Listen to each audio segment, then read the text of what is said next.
எங்கே போனாங்க ஊரில் ரொம்ப லாங் லாங்கு நார்த்துக்கு. இங்கேருந்து அத்தனூண்டு வண்டியில் அவ்வளோ லாங்கெலாம் போயிருக்கக்கூடாது. பெரிய லாங்காக ஜேர்னி பண்ணிங்கனாக்கா பெரிய வண்டியில் தான் போகணும். ஒன்று போட்டு போயிருக்கிறாங்க. இமேஜின் பண்ண முடியாது. பெரிய ஆக்சிடென்ட்னா அப்படி இப்படிலாம் கிடையாது. வண்டியை நீங்கள் விற்றீங்கன்னா ஸ்க்ராப் தான். அது அவங்களுக்கு சொல்கிறாங்க ஸ்க்ராப் தான். அவங்களுக்கு ஒரு சின்ன கீறல் கூட இல்லை. அவங்க கேள்வி, நாங்கள் பேர் எழுதிட்டு போகணுமே ஏன் நடந்துச்சுன்னாங்க. அவங்க கேள்வி அவங்க கேட்குறது நியாயம். நான் சொன்ன பதில் எப்படி நடந்தது அதுக்கெல்லாம் போல. நீங்கள் எப்படி இருக்கிறீங்க? 2 பேர் தான் போயிருக்கிறாங்க. நாங்கள் நல்லா ஒரு சின்ன கீறல் கூட இல்லை. வண்டி அதை ஸ்க்ராப் பண்ணிட்டாங்க. அதான் ஃபார்மல் நியூமராலஜின்னு.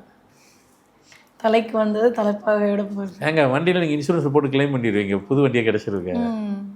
நீங்கள் புதுசாக கிடைக்க மாட்டீங்க. காப்பாற்றிச்சா இல்லையா? அதுதான் கவசம்.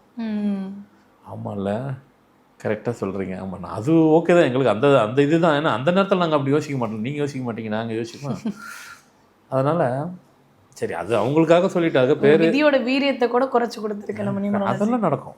அதெல்லாம் காப்பாற்றி கொடுக்கும். அதெல்லாம் டவுட்டே கிடையாது. நீங்கள் ட்ராவல் பண்ணுறது சக்ஸஸ் ஆகணுன்னாக்கா இந்த இது அட்வைஸ் தான் இதெல்லாம். அது மீறி நான் சில டிப்ஸ் எல்லாம் கொடுக்க போகிறேன். அப்படியே விட்டுற மாட்டேன், டிப்ஸும் கொடுப்பேன். அப்போது இது ரொம்ப முக்கியம்.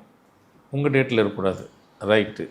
அதை தாண்டி நீங்கள் கொண்டு போகிறீங்க வண்டி, அந்த நம்பரும் அதில் இருக்கக்கூடாது.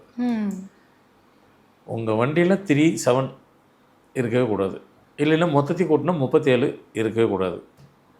உங்கள் வண்டியில் 29 இருக்கக்கூடாது.